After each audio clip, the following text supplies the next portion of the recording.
മിശിഹായിൽ സ്നേഹമുള്ള മാതാപിതാക്കന്മാരെ, സഹോദരി സഹോദരന്മാരെ, പ്രിയപ്പെട്ട കുട്ടികളെ, നിങ്ങൾക്കെല്ലാവർക്കും സുഖം തന്നെയെന്ന് കരുതുകയാണ്.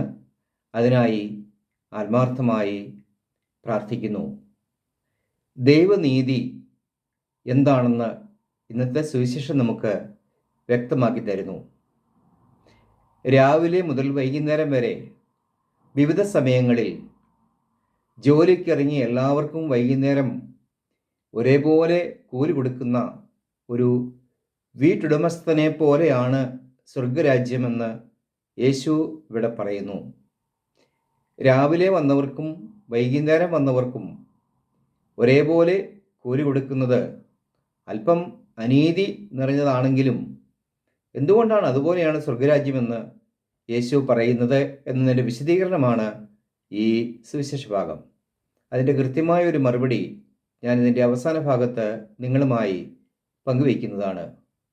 നീതിക്ക് വേണ്ടിയുള്ള നിലവിളി ലോകത്തിൻ്റെ ആരംഭം മുതൽ ഇന്നുവരെയും മുഴങ്ങിക്കേൾക്കുന്നതാണ്. മനുഷ്യൻ്റെ അടിസ്ഥാന ആവശ്യങ്ങളായിട്ടുള്ള ഭക്ഷണം, പാർപ്പിടം, വസ്ത്രം, ചികിത്സ, വിദ്യാഭ്യാസം മുതലായവയെല്ലാം തുല്യമായി എല്ലാ പൗരന്മാർക്കും ലഭിക്കണം എന്നുള്ളതാണ് അതിൻ്റെ അടിസ്ഥാനം. എന്നാൽ അതൊന്നും ശരിയായ രീതിയിൽ ഇന്ന് ലഭിക്കുന്നില്ല എന്നുള്ളത് നമുക്ക് അനുഭവങ്ങളിൽ നിന്നും വ്യക്തമാണ്. എല്ലാ വിപ്ലവങ്ങളുടെയും അമ്മയായ ഫ്രഞ്ച് വിപ്ലവവും റഷ്യയിൽ നടന്ന ഒക്ടോബർ വിപ്ലവവുമെല്ലാം നീതിക്ക് വേണ്ടിയുള്ള നിലവിളികളായിരുന്നു. എന്നാൽ ഇതുവരെയും ശരിയായിട്ടുള്ള നീതി ലോകത്തൊരിടത്തും പൂർണ്ണമായി നടപ്പായി കണ്ടിട്ടില്ല എന്ന് നമുക്കറിയാം. അതുകൊണ്ടാണ് ദൈവം മാത്രമേ നല്ലവനായുള്ളൂ, നീ എന്തിനെ നല്ലവനെന്ന് വിളിക്കുന്നു, ദൈവം ഒരുവൻ മാത്രം നീതിയോടെ വിധിക്കുന്നുവെന്ന് യേശു പറയുന്നത്.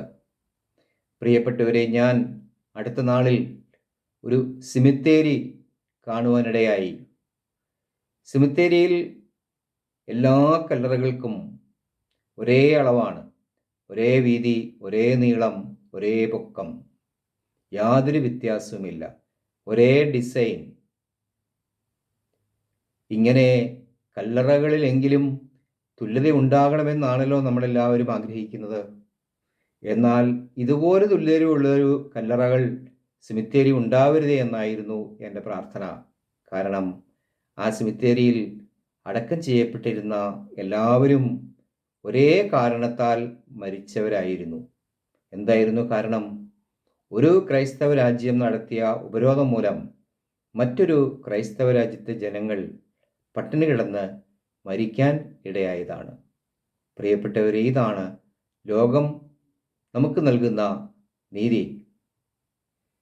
ഇപ്പോഴും നീതി ലഭിക്കുന്നില്ല, എല്ലാവർക്കും തുല്യമായി ലഭിക്കുന്നില്ല എന്നുള്ളതിൻ്റെ ഏറ്റവും നല്ല ഉദാഹരണമാണ് നമ്മുടെ കേരളത്തിൽ ഈ ദിവസങ്ങളിൽ ചർച്ച ചെയ്യപ്പെടുന്ന ഭിന്നശേഷി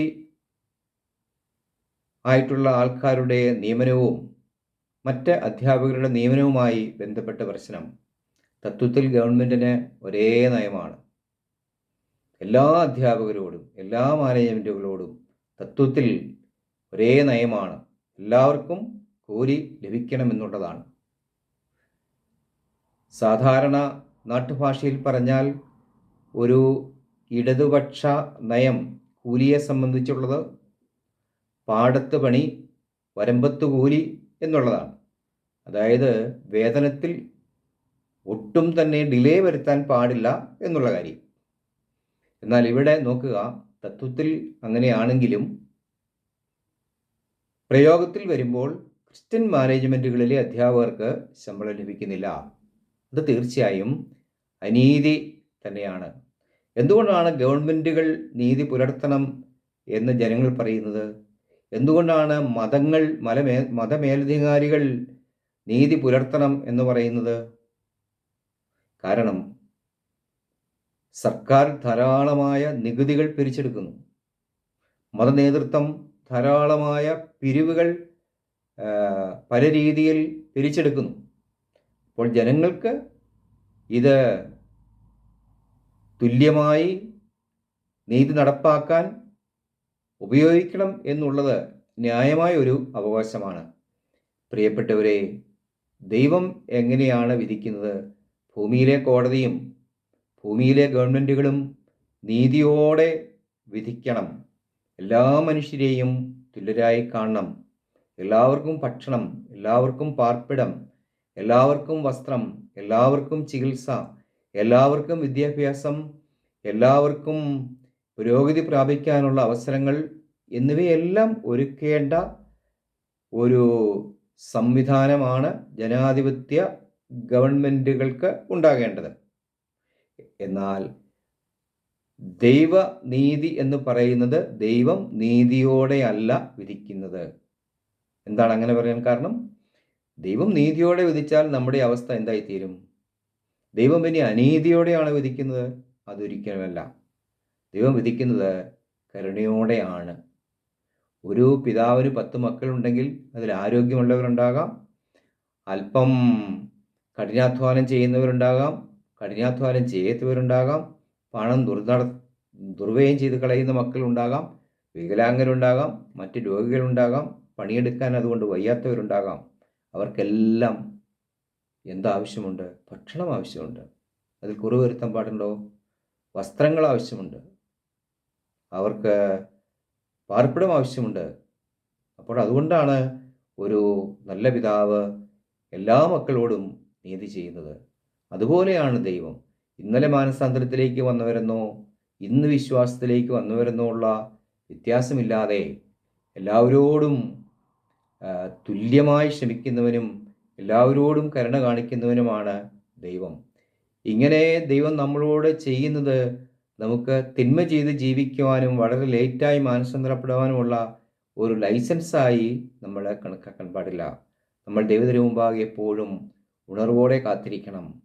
വിളക്കുകൾ തെളിച്ച കന്യകമാരെ പോലെ ഉണർന്നിരിക്കണം.